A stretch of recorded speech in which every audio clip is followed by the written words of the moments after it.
আসসালামু আলাইকুম প্রিয় দর্শক মণ্ডলী, আপনারা কেমন আছেন একটুখানি জানাবেন।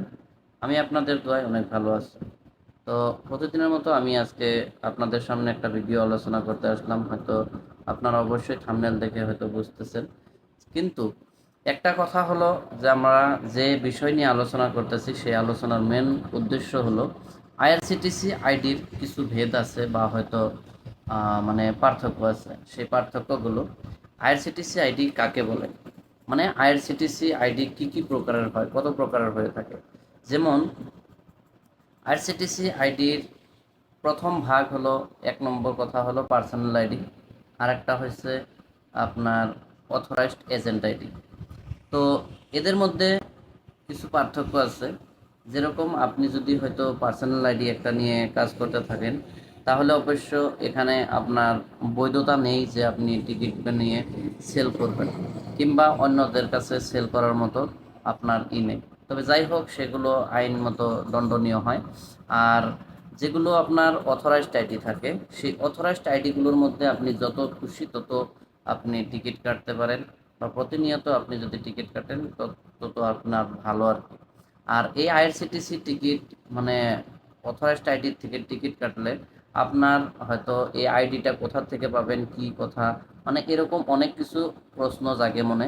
তবে সম্পূর্ণ প্রশ্নের অ্যান্সার পাবেন আমার সাথে যদি যুক্ত থাকেন। অবশ্যই যদি আপনারা মানে চান যে বিষয়, এই বিষয় নিয়ে আমি আরও কিছু ভিডিও বানাই বা হয়তো আপনাদের কাছে কিছু ডিসকাস করি, তো সেই ক্ষেত্রে অবশ্যই কমেন্টের মধ্যে জানাবেন যে আপনারা যদি আইআরসিটিসি এজেন্ট আইডি কোথা থেকে নেবেন বা হয়তো কিভাবে অথরাইজড আইডি পাবেন। সেই ক্ষেত্রে অবশ্যই যদি আলোচনা করতে বলেন তাহলে আমি অবশ্যই বলে দেব।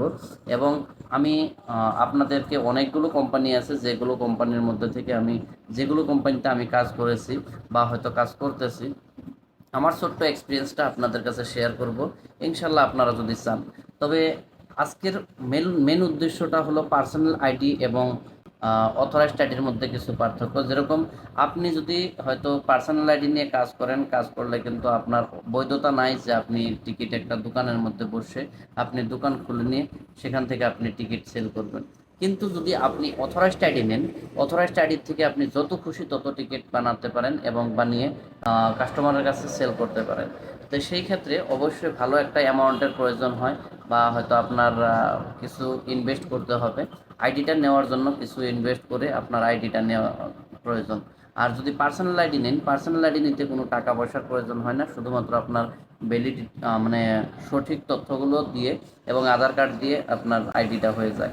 তো সেই ক্ষেত্রে আপনি হয়তো সম্পূর্ণভাবে সরকারের তরফ থেকে আপনি ভেরিফাই বা হয়তো অথরাইজড পাবেন না। যদি আপনি হয়তো যদি অথরাইজড আইডি নিতে চান তাহলে কিন্তু আপনি সম্পূর্ণভাবে অনুমোদিত পাবেন, কারণ এখান থেকে আপনার সার্টিফিকেট এবং সম্পূর্ণ আপনি ট্যাক্স পে করতেছেন। তো সেই ক্ষেত্রে অবশ্যই আপনার বৈধতা থাকে। আর এগুলো কথা হয়তো অনেকের মানে মাথায় আসে যে হয়তো পার্সোনাল আইডি দিয়ে টিকিট কাটলে এবং অথরাইজড আইডি দিয়ে টিকিট কাটলে এর মধ্যে ভেদাভেদ কী।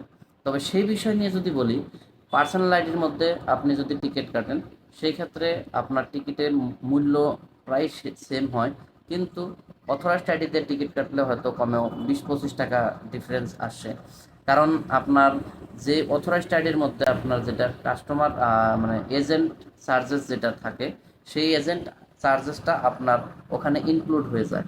কারণ সেখান থেকেই আপনাকে কমিশন দেওয়া হয় 20 টাকা করে বা হয়তো 30 টাকা করে, এরকম যাই হোক একটা কমিশন আসে। তো সেই কমিশন হিসেবে আপনার ওখান থেকে চার্জেস মধ্যে অ্যাড হয়ে যায়, কিন্তু পার্সোনাল আইডির মধ্যে এখানে কিন্তু কোনো অ্যাডিশনাল চার্জেসগুলো অ্যাড হয় না। মানে টিকিটের মধ্যে যত প্রিন্ট থাকে সেই প্রিন্টের থেকে বেশি কিন্তু অ্যাকাউন্ট থেকে কেটে যায়। তো এই ক্ষেত্রে হয়তো আরও কিছু বিতং আছে যেগুলো আমি বলতে গেলে অনেক সময় প্রয়োজন হবে। তো ভিডিওটা এমনিতেই লম্বা হয়ে যাচ্ছে। আপনারা হয়তো, আশা করি, পার্সোনাল আইডি এবং অথরাইজড আইডির মধ্যে কী ভেদাভেদ সেগুলো বুঝতে আপনারা হয়তো আমি এই কথার দ্বারাই বোঝাতে সক্ষম হয়েছি। তবে যাই হোক, যদি কোনো কিছু বোঝার মতো আপনাদের কিছু হয়ে থাকে তাহলে অবশ্যই আমাকে কমেন্ট করে জানাবেন। ইনশাল্লাহ আমি আরও পরবর্তীতে এরকম ভিডিও নিয়ে আপনাদের কাছে আসবো। তো আজকের জন্য এইটুকুতেই আলোচনা শেষ করতেছি। তো পরবর্তীতে ইনশাল্লাহ আশা করি আবারও নতুন একটা আলোচনা নিয়ে এবং নতুন ভালো একটা কিছু পর্ব নিয়ে আপনাদের সামনে এরকমভাবে দাঁড়াবো। তো সেগুলো বস্তু আমার যাতে আরও কিছু ভালো করতে পারি, সেক্ষেত্রে আপনারা একটুখানি দোয়া করবেন। এবং আমি যদি আহ, এই ভিডিওগুলো ইনফরমেশন দিয়ে আপনাদের কাছে কিছু একটুখানি উপকার করতে পারি, সেক্ষেত্রে আমার অনেক মানে ভালো লাগবে। তো সেই ক্ষেত্রে আপনারা পাশে থাকবেন, সাবস্ক্রাইব করে নেবেন, ভিডিওটা ভালো লাগলে লাইক একটা করে অন্যদের কাছেও শেয়ার করে দেবেন, যাতে করে তারাও দেখতে পায়। তো আজকের জন্য এইটুকুই। আর পরবর্তীতে আপনাদের সামনে আবারও আসবো। ততক্ষণ পর্যন্ত আপনাদের সুস্বাস্থ্য এবং সুমঙ্গল কামনা করে আজকের জন্য বিদায় নিচ্ছি। খোদা হাফিজ। সবাই ভালো থাকুন, সুস্থ থাকুন।